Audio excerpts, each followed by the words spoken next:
Did you know that Hawaii is a palindrome? Hawaii.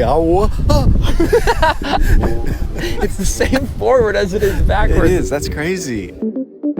Disturbing the peace with some peace of mind. Sleeping in jeans, I'ma need a night. OD on the cheap advice. OC on the cheapest flight. Lately I've been on the move trying to get to something. But I told her I've been running just to see the sights. Just as we finally got our audio set up all dialed, here we are once again. There's the wind. So sorry in advance for the poor audio quality. If you are an audio listener, or if you're any listener, welcome back to Friends with Benedicts, breakfast around the world, where we finally had breakfast somewhere other than Colorado. The whole point of the podcast, we're doing it. We are coming to you live from the Honolulu airport. Our cameras are stacked on our bags. We've literally been here for 1 week, and we've decided to record the podcast 1 hour before Shaffer has to get to the airport and catch a flight. It's just been too good of time. Like, pretty much since the first day we've been saying, we got to record a podcast. Oh, we'll do it tomorrow. And then just have too great of a day every day, so we kind of waited till the last minute. And there's been a lot of downtime. There's been plenty of time where we're just chilling, but it's like you can't do anything other than just like be like, I'm on an island, I can't do anything. Yeah, totally. Any downtime is just recovering from the uptime we had. Yeah. But it's been good. It's just the only reason we're here is because kind of had an opportunity to, so we took it. Yeah. And it's been great. Gosh, remember last week when I had some story that was so boring? And it turns out I had another story from that day that I was gonna tell, and I just forgot. I forgot it, and then I told the wrong story. Oh, right. So I've been really excited to tell this story. Oh, good. We've been waiting. We've been waiting for the intro story. I think it fit a lot better into last week's conversation, though, because I think, if I remember, we were talking about places or something. We were talking about, like, I don't know what we were talking about. Basically, there's something, especially since we're in Honolulu. Okay, I know how to link this. Okay, there are nice parts of Hawaii, very resorty, very, just like chain restaurants. Everything's expensive, but really beautiful. Palm tree roads, really clean sidewalks. And then there's like this sort of grungy, it's just, it's like the local culture that lives outside of the resort. Yeah. And there are definitely different kinds of people. Some people prefer the more clean resort side of things. Some people, myself included, prefer the more being in a place where people actually live, feeling. Likewise. Yeah. So one of the places, real quick, in Colorado that people just do not like is Grand Junction. It's such a dingy, I don't know, it's just very dirty. And I don't even know if it's local culture so much as it's just like a lot of crack. But I don't know why. I love Grand Junction. And last week, or whenever I was there, a couple weeks ago when I was there, and this story has no point, but I was talking about how it's just the perfect place. Like, stuff just happens all the time there. Kind of like Denver, where it's just like random stuff just happens, and it's not necessarily good things, it's just things are happening there. And I was telling someone this because we'd been up really late and we were at my friend's house, and and I was like, yeah, Grand Junction, just something about it. And I was telling them this exact same thing. I can't even put words to it. And it was 1 a.m. because we had just gotten back from doing something and we were getting ready for bed or whatever. And I was like, really quick, I gotta grab something out of the car. So I opened the front door to the house to go get something out of the car, which is parked just 10 feet away on the side of the road. I open the door, and there's a guy dressed in all white who is standing outside the house, And literally a nanosecond after the door peeks open, he just goes, "Fuck you." I have no idea who he was or what he was doing out there. And then he just walks away. And that was it. I was just so excited to tell you about that. And that concludes Shaffer's intro story to the pod. At this point, we've come to just expect whatever random story from the week you got at the intro. Well, okay, now I feel terrible because last week I remember it was such a nothing story, and I was like, oh no, there was a point to all of this. And now I finally, after a week, I've gotten the release of telling the story, and it still was dumb. It's just hilarious because you're from a tiny town where you know everybody, you see the same people, so it's pretty wild if a guy just yells "fuck you" when you go to Gunnison. When you live in Denver, that's just a normal day. That's just a normal day. You're walking through the town and someone just randomly yells "fuck you." It wasn't that, it was the timing of it, because I was just telling someone that, and then it's 1 o'clock, there's no one outside except this one guy who's just waiting. Yeah, okay, that is a pretty movie moment. And it was it was a nanosecond after I opened the door. Oh. It was like our lives had been moving towards each other this entire time, and it finally. That's amazing. Anyway, okay, sorry, that's the end of my I know, story. it was great, dude. I loved it. Needed to get that off my chest. It's also just a great that's a great little taste of what you're gonna get the rest of this episode, because despite what you may expect, despite how off the rails some of our podcasts have been, we typically have some sort of outline, some general idea of where we're going, what we're talking about.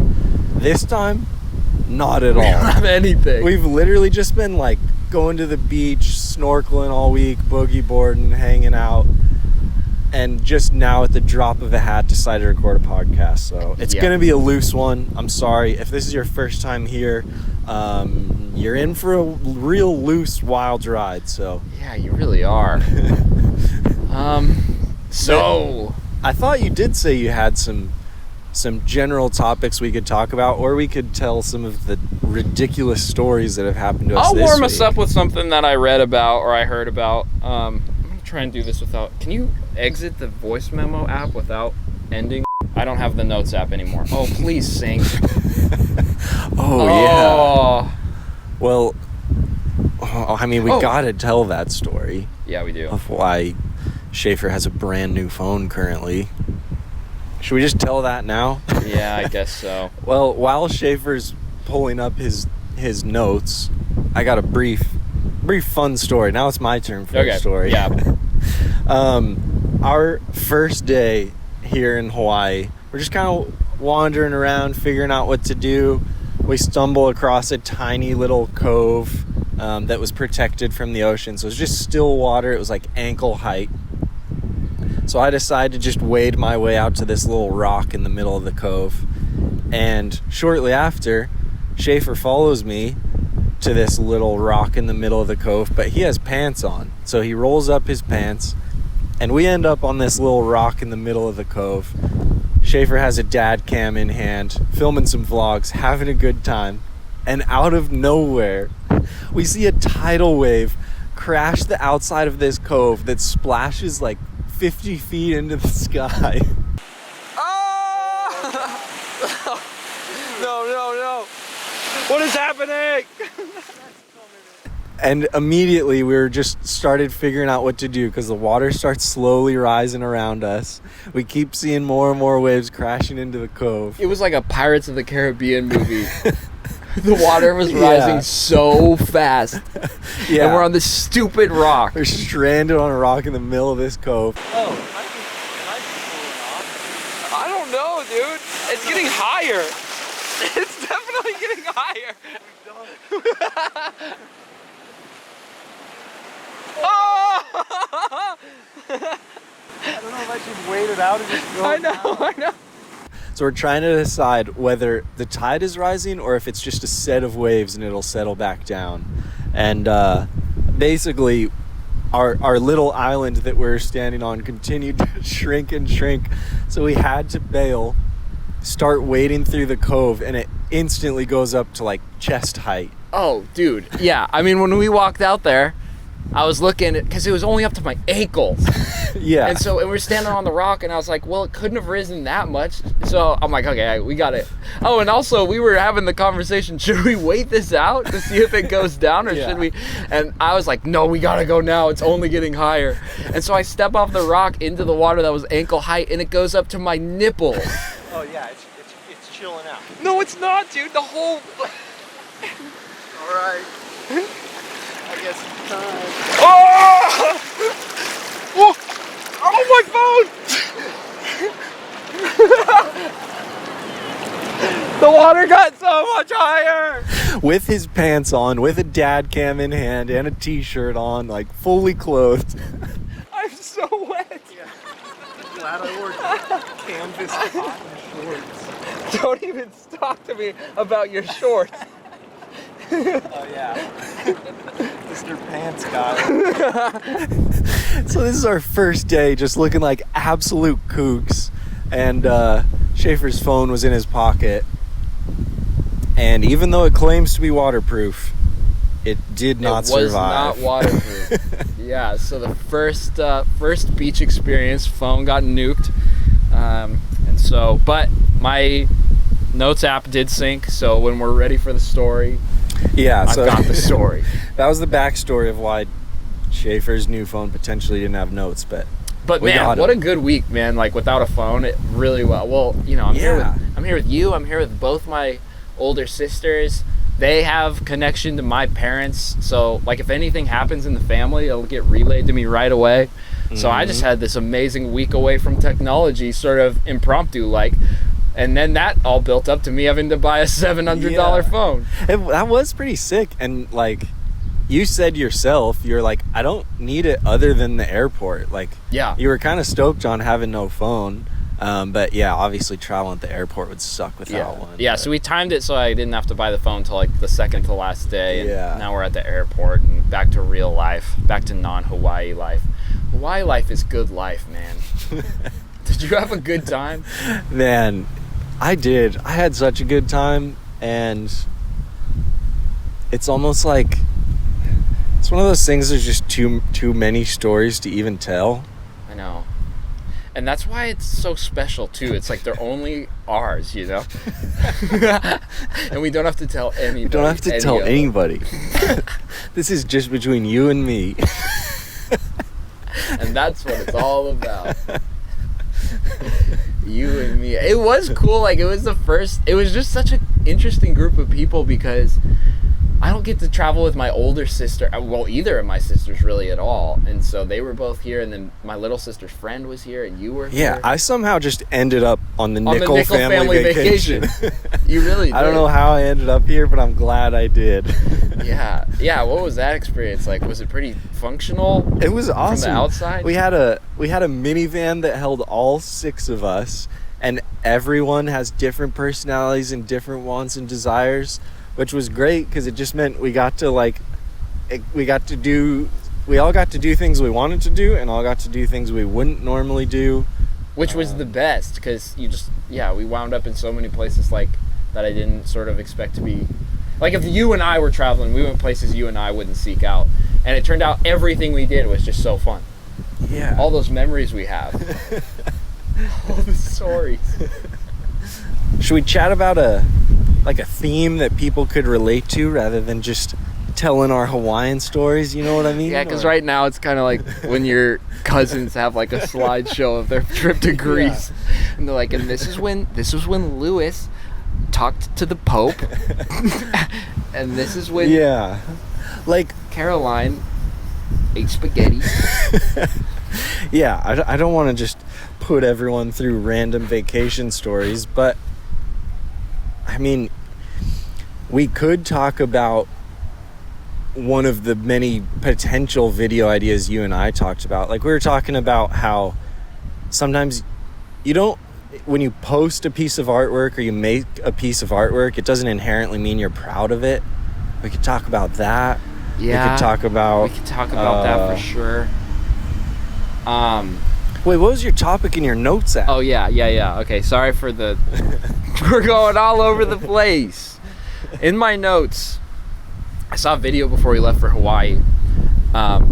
and I think it was just titled something like an interesting YouTube commenter or something along those lines.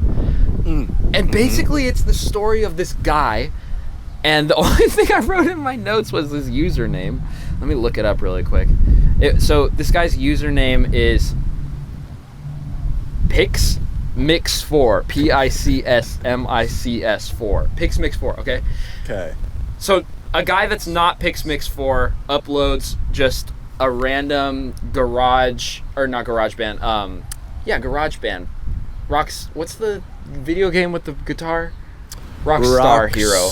Guitar Hero. Guitar Hero. Yeah. He uploads a Guitar Hero video of just it was a Strokes song. I don't remember what song it is. Oh, okay. Kind of one of those YouTube videos you'll land on that is just like someone just uploaded something like in 2006 and it just lives there.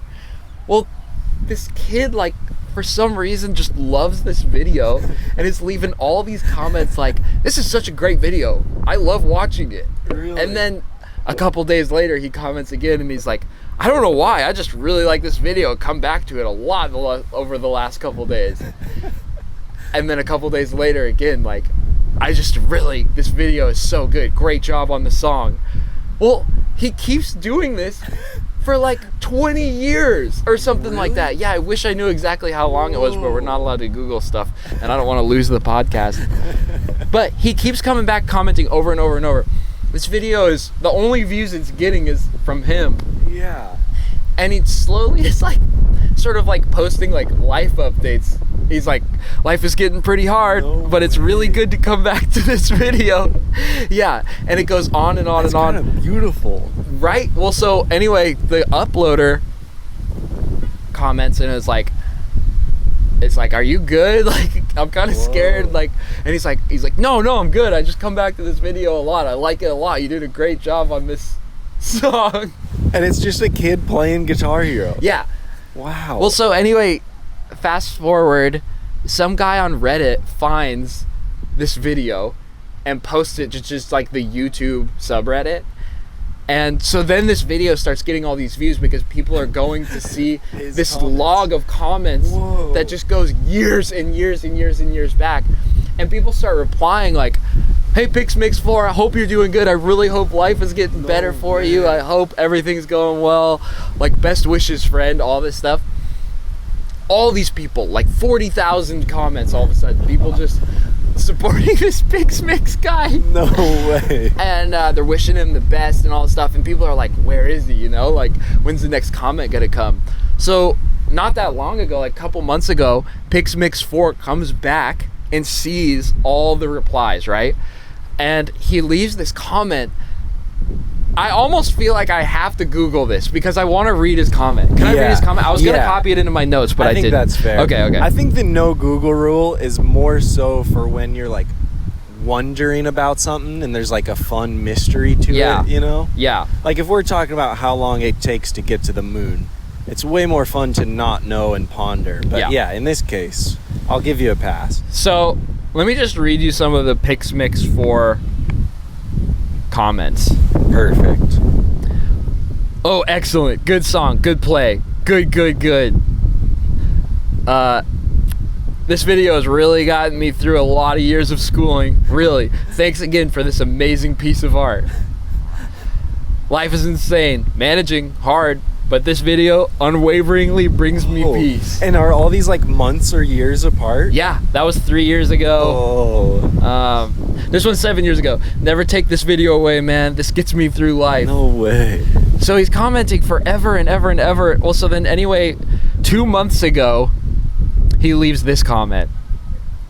After he sees like everyone, all of the Reddit comments. traffic? Yeah, all the Reddit traffic. He says, not sure exactly what's going on, and to be honest, I'm a mess of emotions right now. From absolute confusion and a sense of joy. Pixmix. While I understand this is a public video, I never actually expected it to be found, let alone so many at once. It would be a lie to say I don't feel a little embarrassed.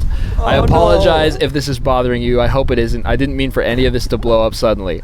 And I cannot speak enough thanks and gratitude for the warmth everyone shared with me. These are words I have never heard and attention I have never had. I haven't cried since I was in high school 15 years ago, not even when my father passed. But today, I shed a few tears. Thanks, Mix. I want to share that the last 10 years I've been through have been in a much better place. I have courage in life. I did not before, and it has helped me find work, a place to live, and a life of my own for the first time in a long time. Thank you so much for your concerns and for your love. I was in high school when I first found this video. I favorited it to watch often and practice my rock band drums. This song ended up being my first and only FC I accomplished on expert drums, which I'm guessing is full completion or something. Oh, yeah.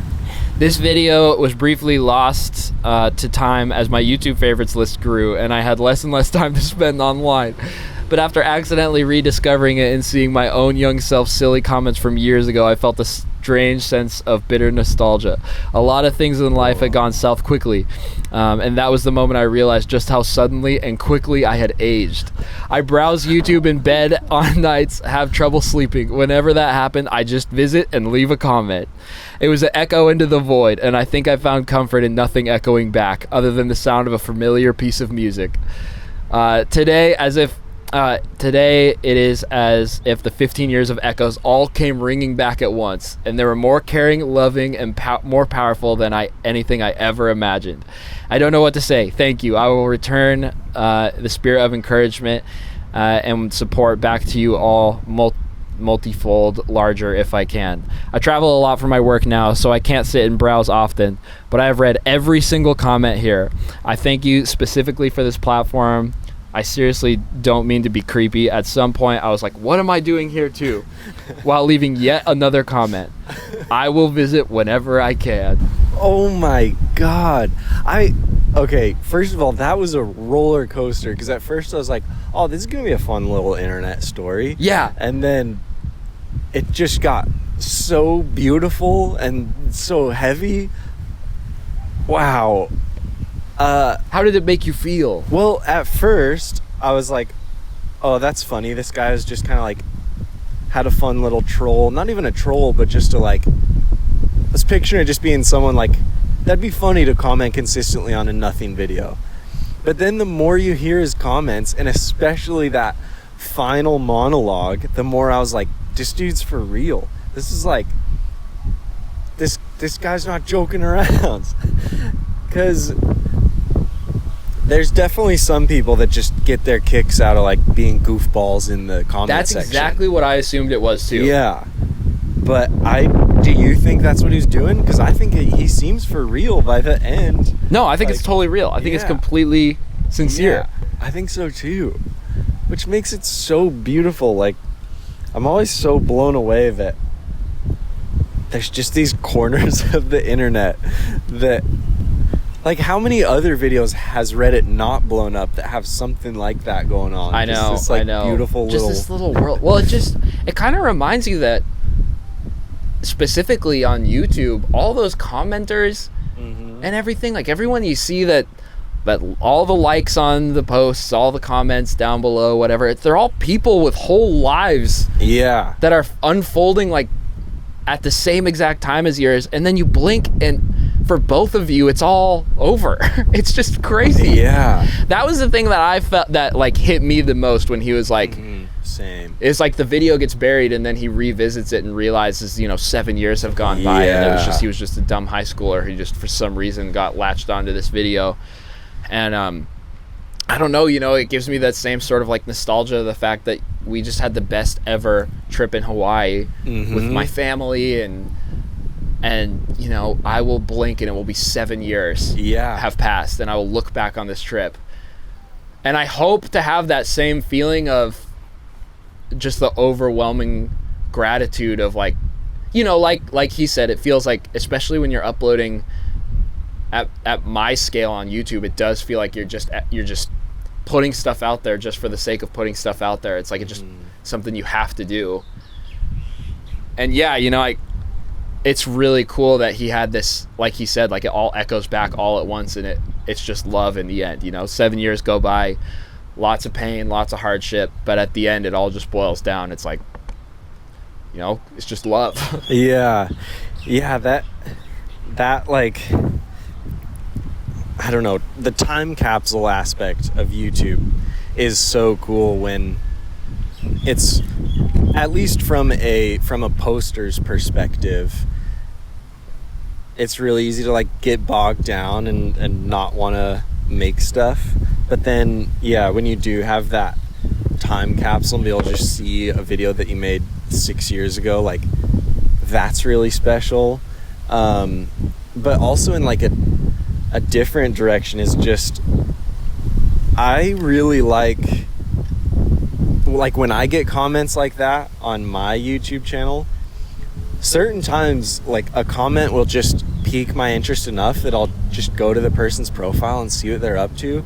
And there's something like undescribably special about seeing someone else who commented on your video and seeing them post a song of them singing a song on guitar, or, you know, it's like they're not a YouTuber, they just happen to have posted a few things on YouTube. You get a tiny little window into their life and their loves. And it's like it's so strange because it's like, I don't know if you can even call that I guess it is a human connection, but in such a strange, convoluted way, where like they saw your work, left a comment, and then you saw them singing a song on it. Yeah, it's such a weird interaction with a person you'll never actually interact with. Yeah. Man, the video idea that we were talking about a little earlier that I had was, people have this assumption when you do anything creative, videos or painting, or, you know, both my sisters, Tori and Bailey, are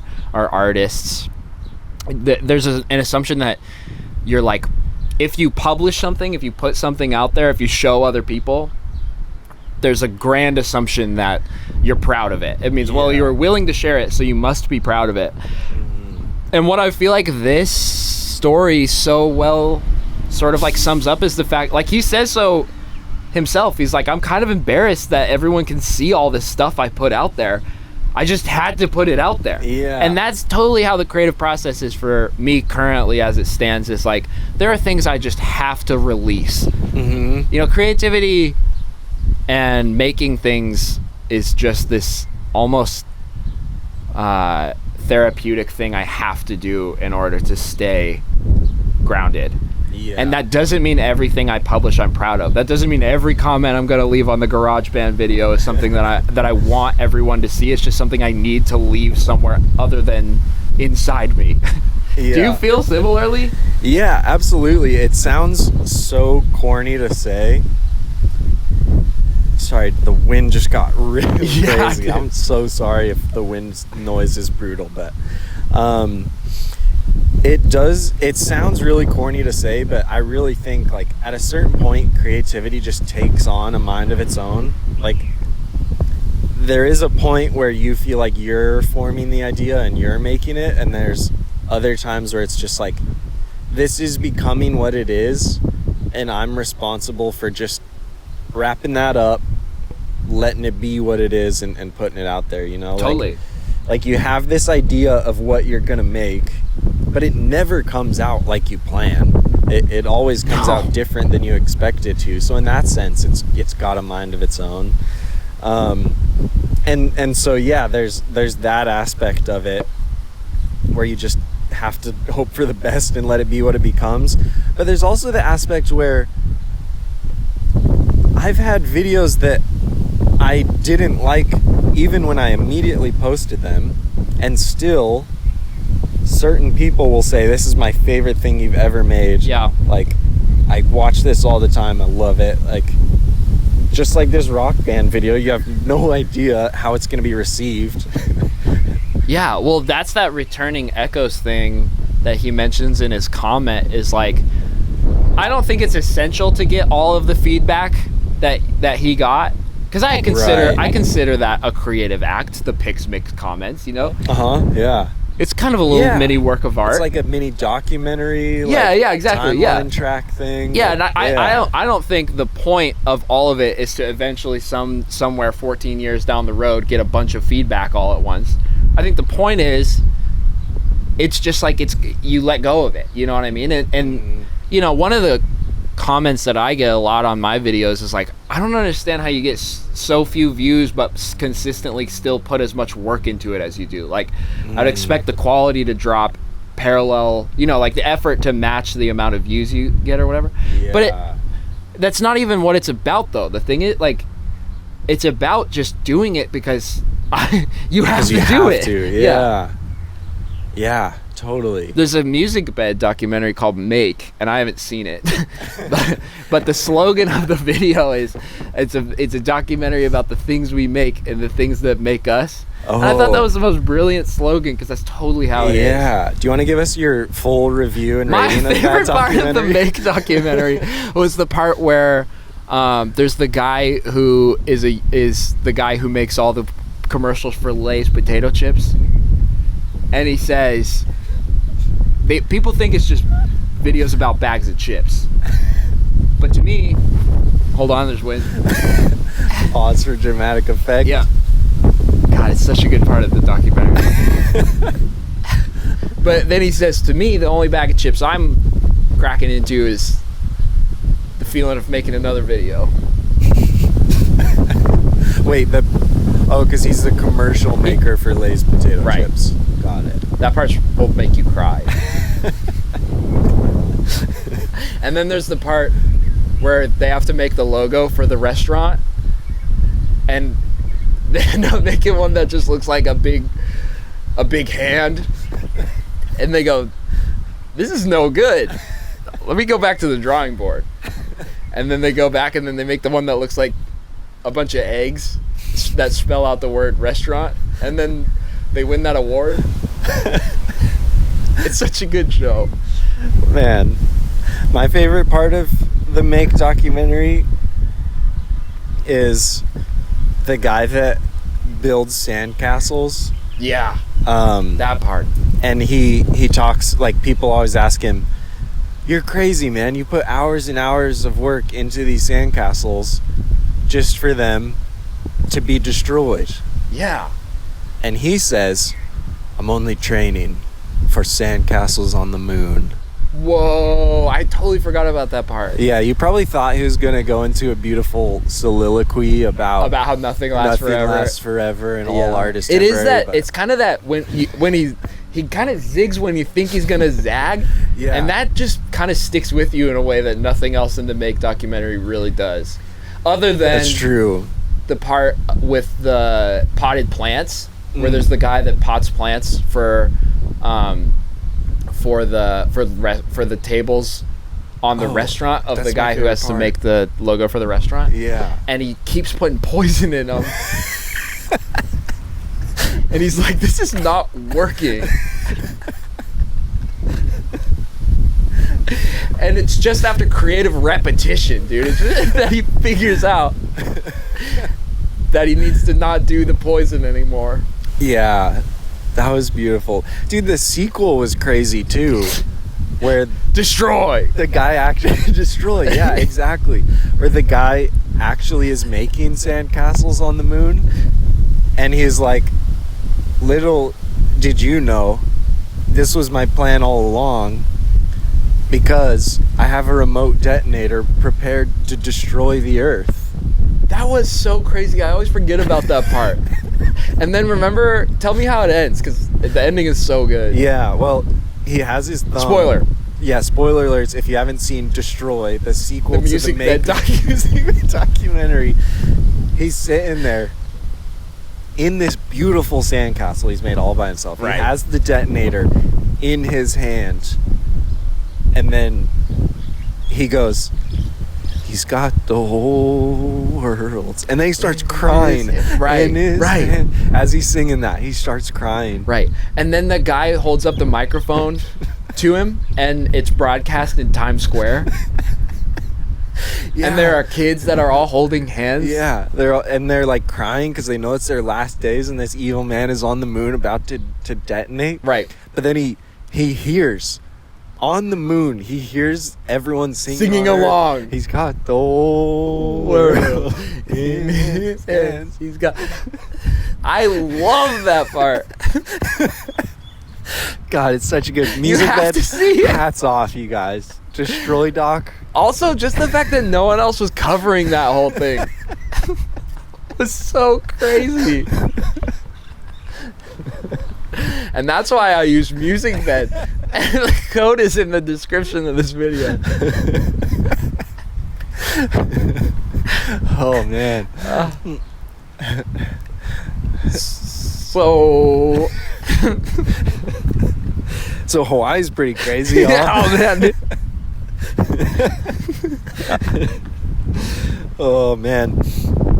How has it been being without a phone? Because it was interesting for me. I had my phone the whole time, but just having a different rhythm and just something about Hawaii, like I have no idea what's going on in the world right now. I didn't watch a single YouTube video. Normally I watch YouTube every single day. I didn't watch a single YouTube video. I wasn't on Twitter for the news. Yeah. I hardly scrolled Instagram. So like, even though I was here with a phone, something about being here, I still was like, I'm just gonna like look at the pictures we took from the day and call it good. Yeah. I mean, I agree. The first day I woke up and I had my phone, I didn't check it right away.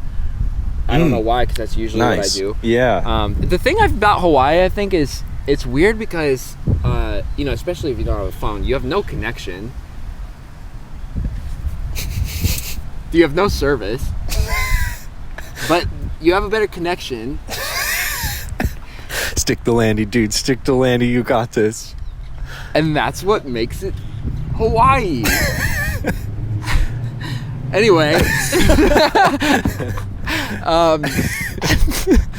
And he doesn't stick it. My legs. No, it's been good. I think I don't think I noticed all that much because, like you said, we were doing so much. Like, we were on the beach, which is not a very good phone place. Right. We were playing card games. Like, when you're at restaurants, you're trying to figure out if you want the spam musubi or the poke bowl nachos, or everything is so new and so different.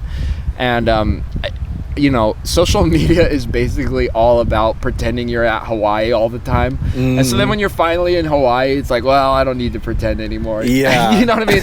I'm on the beach, I'm eating amazing food, I'm with my family. It's like, it's all about pretending you're on island time when you're not on island time. And Dude. I didn't even feel the need to post any stories or photos or anything, because I was just like, man, it's all about, everyone just wants to be here. Yeah. I might as well just be here. Totally. I so rarely feel the need to post on Instagram anytime anymore, just because, like, it's a garbage app and it sucks. Yeah. And I don't want that. And like you were just saying, if you're just like having a good time and like enjoying life, you don't even think to be like, I should share this with people. Yeah. Like, I mean, maybe you do for people you love, but I don't know. For me, I just like, it just disappears. Yeah. It's like, man, I'm laughing hysterically, boogie boarding with Shafe. Like, the last thing I'm going to think is, people should know I'm doing this right now. Exactly. I mean, there were just these moments with my sisters, with my brother-in-law, Eric. There was a time where my brother-in-law, Eric, and I were standing on the beach watching both my sisters snorkeling. Just watching. Yeah. And I was just like, there's nothing better. I couldn't, no one needs to know about this. Yeah. It's just, I'm just happy to be here. I feel like that was the thing I felt while we were here over and over and over, is I'm just happy to be here. Mm-hmm. Times getting to hang out, getting to know my brother-in-law better, times hanging with you. The time when we were boogie boarding and you said we were waiting for a wave and you go, where are you, big mamba? We've been waiting for you.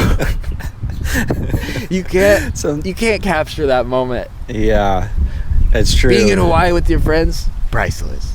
I think the best thing to do that I've started doing, I did on our New York trip and I did on this trip, is just writing a list of memories and just things that trigger those memories, because there's so many things like that happen that are so special and you don't want to forget. So if you just have this list of like just brief memories that trigger the deeper memory for you, it's so nice to have that. I'd take that over whole I bunch agree. of photos and videos anyway. Yeah, I mean, you had your phone. You said you didn't even like really feel like you noticed. Like, is it gonna Yeah. feel like you're going back into the thick of it now? Yeah, it's really hard for me to tag down what's Hawaii specifically, what's a cause of the ocean, because obviously when you're at the ocean, having your phone on you just doesn't make sense. Like, Yeah. you want to be able to get sandy and get wet at any moment. It's gonna overheat in the sun, like, so it doesn't make sense. But I don't know, there's just something special about Hawaii, and I've been here enough times that I think I can like verify that feeling that it just is special, and it makes you kind of look at your life a little differently, or live a little differently. Yeah. But yeah, I've got a feeling when I get back home, it's just going to be the exact same routine I was before this trip, you know. No, I mean, for hopefully a little less, but I also live alone, so Yeah. you know, it's very tempting because it helps you feel more connected to people. Whereas this trip, when we're in a house full of 6 people, I never feel the need to like get human connection through my phone. Very true. Because it's there Yeah, in real very life true. all the time. Very, very true. And you know, I think it's worth saying too, because I know not everyone has an opportunity like this to go on a Hawaiian beach vacation. Yeah. So I think it's worth mentioning. I think what made it so good was all the moments I got to spend with the most important people in my, like, literally the most important people in my life outside of my parents. Mm-hmm. And Hawaii was a really good funnel. It really helped me focus on what matters the most. You know, the beach is really cool, the hikes are amazing, the ocean's super cool. But when you look up, if you're doing all that stuff alone, Yeah. it's just Great point. just stuff. It's just Yeah. more stuff. But Hawaii just funnels you into each other. It's Yeah. like you all become, you're doing all, you know, I mean, like, there's nothing else to focus on other than how awesome everything is and how much you like each other. Yeah, that's a great point. It's not just Hawaii that creates it. It's, yeah, a funnel's a great analogy because it has so many activities that just promote human connection. Exactly. Like yeah. it all just comes down to the human connection. Because yeah, if I lived here alone, I wouldn't just go like boogie board by myself. Maybe Yeah. I would once or twice. But Yeah. then I'd be like, well, that's not that fun alone. Well, people always talk about when they go to a place like this, like sort of like bringing the island mindset back with them or whatever. That, and I think that's what it is. I think you're able to tap into this world where you realize what's important to you and what's not. And you act on it. And Hawaii sort of helps reset you, I think, but I don't think it's outside the reach of, I think I can be as happy at home as I can be here, but I think it is going to hinge so much more on me separating what's important and what's not, and hierarchically acting according to that list of, Yeah. you know. Yeah, totally. Because, like, I mean, like you were saying, the idea of bringing that mindset, like, kind of bringing it back to what you said at the very beginning, the touristy side of what you see in Hawaii versus just the actual locals and people that live here. My favorite thing ever is when the weekend comes and you see the beaches that aren't the touristy beaches.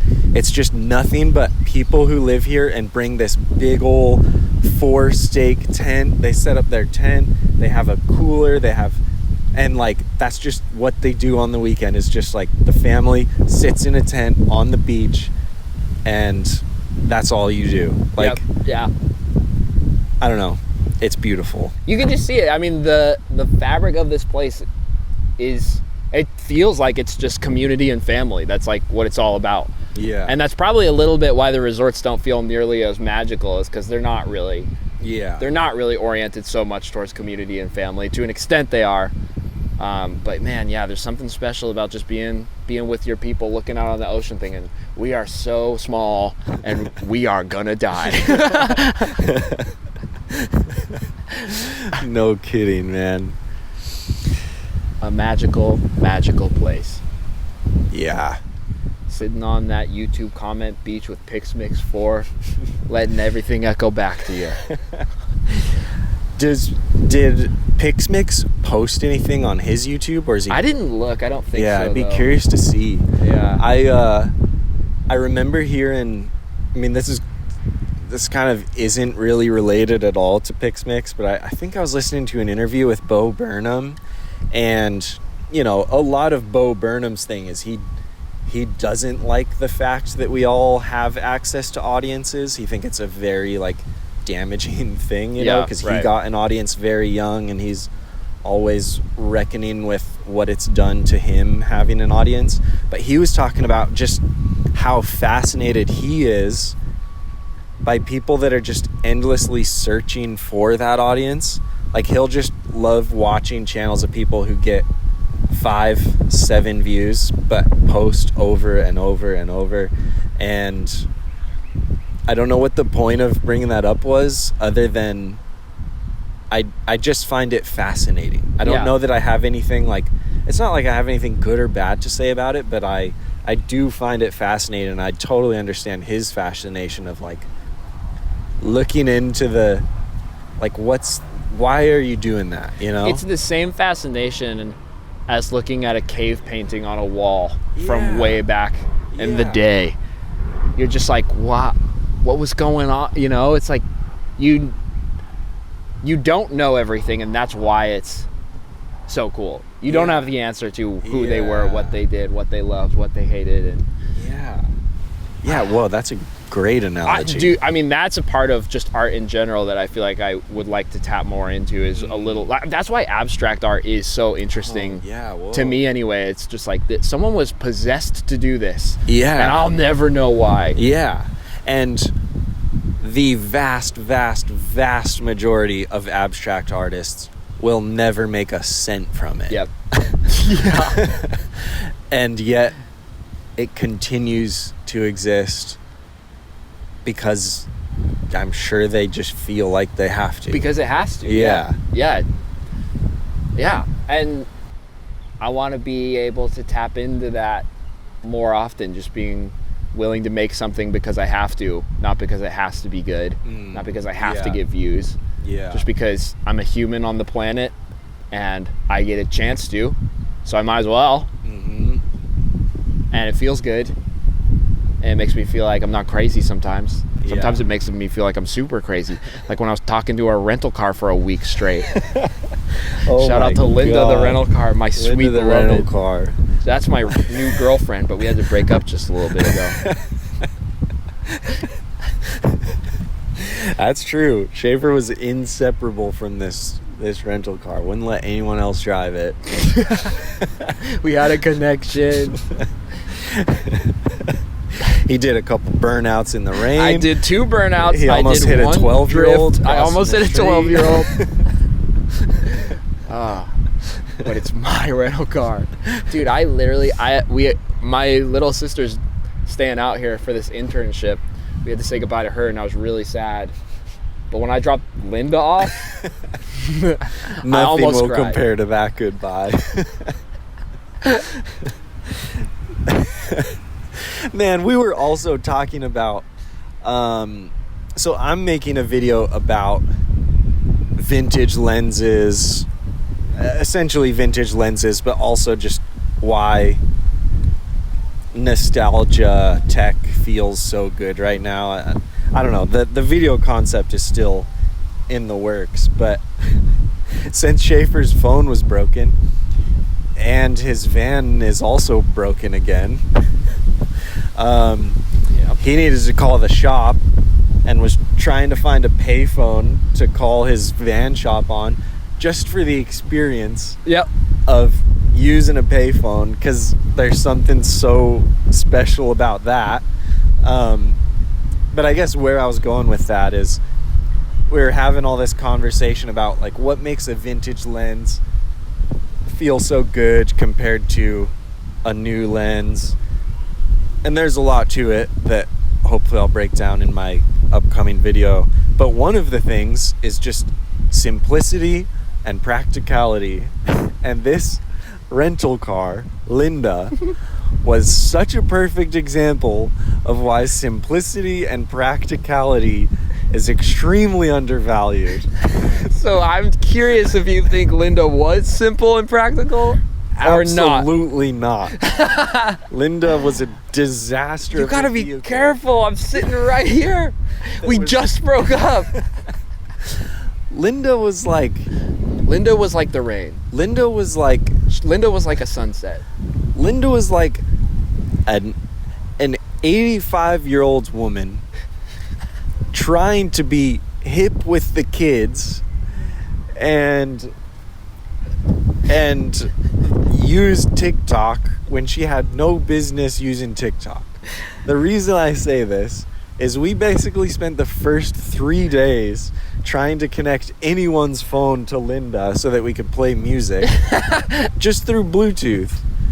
And Linda, I cannot over exaggerate how complicated and convoluted it was, to the point where we had to open the owner's manual, find out that the only option was a voice command secret code. Imagine the most complicated menu you've ever seen, and then make it so you can't see it. You can only have it read to you. And not only that, but there's 8 options in every list of the menu, and she reads every single option before you can respond with which one you want. And so you have to remember which one you want while she continues the list. So Bluetooth phone connection is 27 options into this multi-tiered list. Vocal only list. So the point is, how beautiful would it be to have an older car? And I'm not even talking that old. I'm talking 6 years ago when you just push a Bluetooth button and it connects your phone to it. Dude, I don't know why I liked that car, because it was the worst car ever. The Bluetooth connection thing was horrible. Like, everything was in a weird spot. The doors you had to open with buttons. You couldn't just pull them open. Maybe the lesson there is you can love anything. That's true.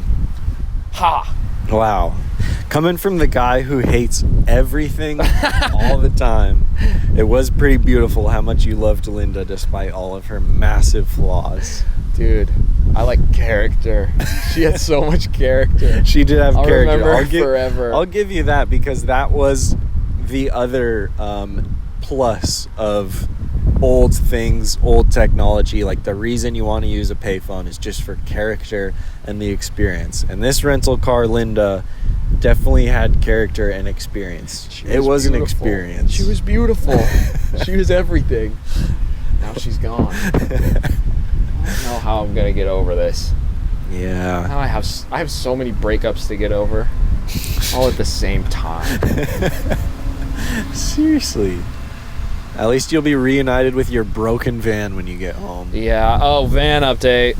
Oh, we need a freaking song for van update at this point. It's a full-on thing. It's the only consistent thing this podcast has is Shaffer's van updates. Dude, I was so convinced it was gonna be all right when I got everything in the entire car replaced, but it started leaking coolant everywhere. So I was like, this will work perfectly. I'll drop it off while we're in Hawaii. When I land, it'll be fixed. Yeah. That was pretty much how it went down. They fixed all the leaks and everything, but the shop, I'm not gonna name them at this point. It would just be so mean to say who these people are, but they drove a forklift into it and they ripped the rear view mirror off, and you can't just buy them, they're rare. And so he was on the phone, he was like, yeah, dude, it's like really messed up, like really it's like, really?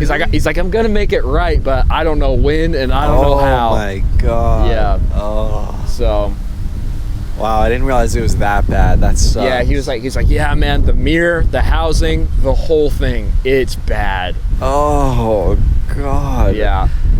Well, I'm glad he was straight up with you. Like, yeah, that no, I mean, says a lot. For sure. It's good, but jeez. So yeah, the van updates continue into the future, into the foreseeable future. I wonder if any of this is going to be listenable. I was gonna say, I don't know, but I mean, You know, I don't know what I mean. This one's for the real ones only. Yeah, seriously, if you've stuck around to this point, you're definitely a real one, because I'm certain this audio has not been good, because it is real windy. I'm really sorry. Yeah. But man, do I appreciate you if you're still here. At this point, I don't know if the part of last week's episode got cut or not, where we talked about verifying your Instagram by eating a bagel by a river. But if that's stuck in, you can bypass the bagel. You're verified because you got to this point in the windiest episode. You're FWB verified. Yeah. Send us a postcard for your verification check. Yep, just send it to Hawaii. Yeah, they'll know what to do. Put big in big stupid letters with like the E's all backwards, even though there's no E's in Hawaii, I don't think. Nope. Dude, Hawaii is a visual palindrome. All the letters can be flipped backwards and forward. H can go backwards and forward. Yeah. And also, I said this earlier in the trip, but did you know that Hawaii is a palindrome?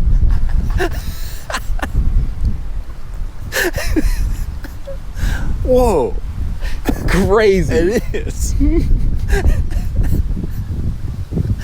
Hawaii. It's the same forward as it is backwards. It is. That's crazy. Yeah, it's just one of those crazy coincidences. Yeah, it just rolls off the tongue too. It's so easy to say. Yeah. Did you know Damn It, I'm Mad is a palindrome? Yeah, that one's real. As long as you don't put in the N? No N's. Yeah. Yeah. That's true. And I remember when Cars, the Disney movie came out, one of the ads on Disney Channel, they just were like, "Did you know race cars a palindrome?" And I never forgot that. Wow, that's a good ad, actually. That'll stick with you. Dude, it's been years. Yeah. It's been years. Wow, good job whoever made that. Yeah, there's a ad. YouTube, they re-uploaded it on YouTube, and I commented on it once every 3 days, and I have been for 20 years. This is where I learned that race car is a palindrome. Very good fact. I like it a lot. Life is getting hard. I'm very sad, but race car is still a palindrome. Got my driver's license today. I named it race car. I named it palindrome because of this video. Jake, what is your driver's license's name? My driver's license's name? Yeah, he said I got my driver's license today. I named it race car. Damn it.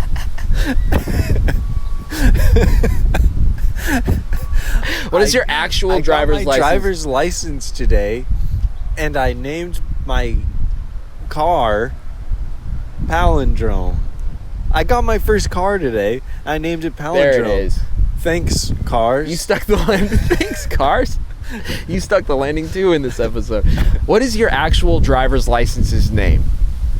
Clarence. Clarence. We might have to beep that because people could look you up. Oh shoot. Yeah, you're right. Please don't steal my identity. My driver's Clarence license is name mine. is definitely Joffrey. Yeah, look up Joffrey. Yeah, my driver's license's name is Fortitude. Fortitude. Wow. Dude, you know what's crazy? Leave your driver's license's names in the comments. You know what's really wild? What? No thing will ever be more stable and loyal and consistent in your life than your driver's license. My shadow. No. Okay. You don't have a shadow at nighttime. You got a driver's license at nighttime. Dude, you're right. Wow. You can't? Love? No, No. I don't think so. Driver's license? Yeah, baby. That's a really good point, Jake. Thanks, Shafe. It's kind of beautiful. Unless you can't drive. In that case, Oh, God. you'll never find love or loyalty ever. Yeah, you need a driver's license to live. To truly live. If you want to experience any level of stability and consistency in this world, That's you pretty better much learn like to if you drive. look at the divorce statistics, Yeah. it is completely parallel with whether or not you have a driver's license. That's true. Not many people know that. That's Yeah. crazy. Yeah, and that's the whole like correlation doesn't necessarily mean causation or whatever. That one though, it is It is. directly correlated and caused by If you the driver's can't license. drive, divorce. Divorce. If you can drive, divorce. Right, because everyone gets divorced.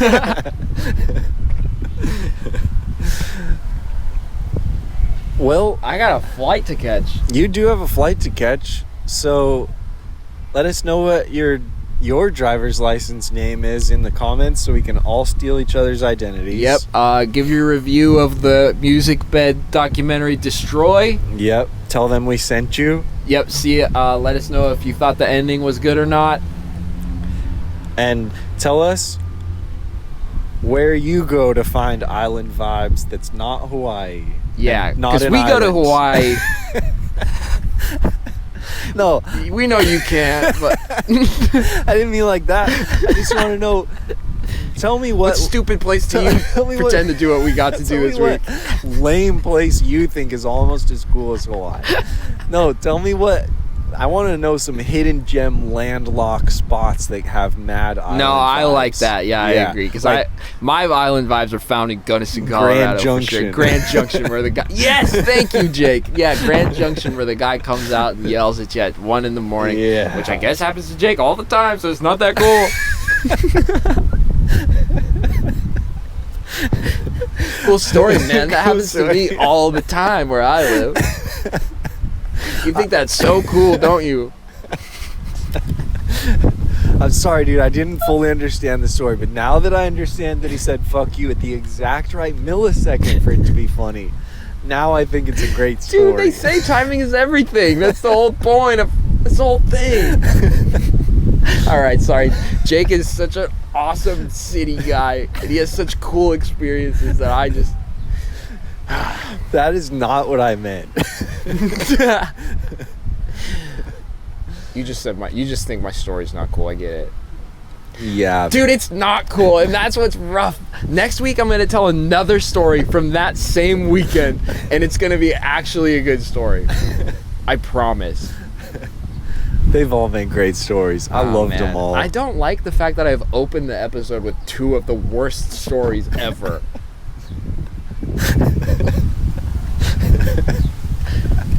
At this point, the people who are here are here Yeah, for that's it. true. That's true. Well, yeah. I got to do better. Do you want to end this on any stories? Come on, give me a story. Just a quickie. I don't think. Come on. I don't Top think mine. Oh, Mr. Your story is what happens to me every day. I got a story All for right, you. yeah, hit me. There's this time Okay. where I had to get a job done when I was on vacation with a friend.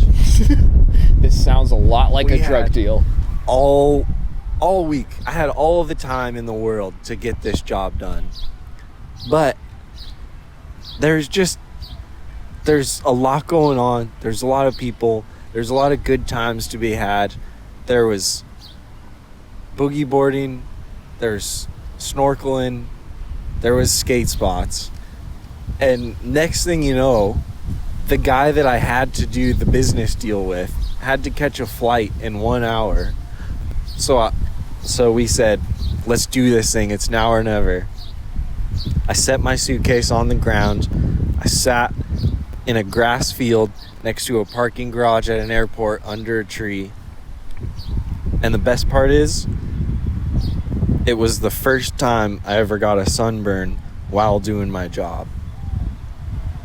Wow. And you're not going to believe this. Uh-huh. I'm talking about recording this podcast. That's great. I was going to say, the wildest part about that story is I had the same thing.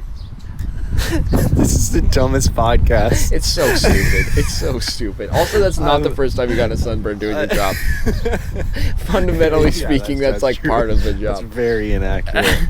We'll end this episode like we end all of our remote episode where we're somewhere actually around the world by showing you a picture of our setup. Yeah, and also how we end every We've episode been ending this episode. is apologies. I'm so Apologies. sorry I just made you sit through that stupid story Yep. and this stupid podcast. I'm sorry I opened us with a stupid story for this stupid podcast. But thanks for being here. Now we'll show you a picture of our setup, and we'll see you next week, probably from a couple of office chairs again. See you next week. Shout out to Tori, Bailey, Eric, Shelby, Jake. You guys And are Linda. my lifeblood. And Linda. You're my heart.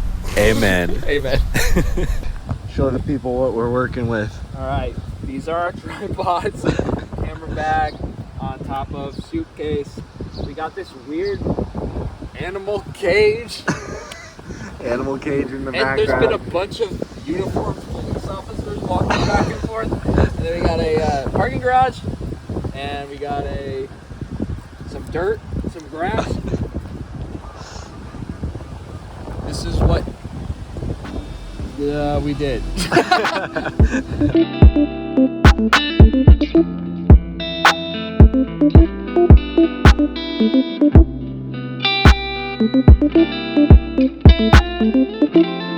Thank you.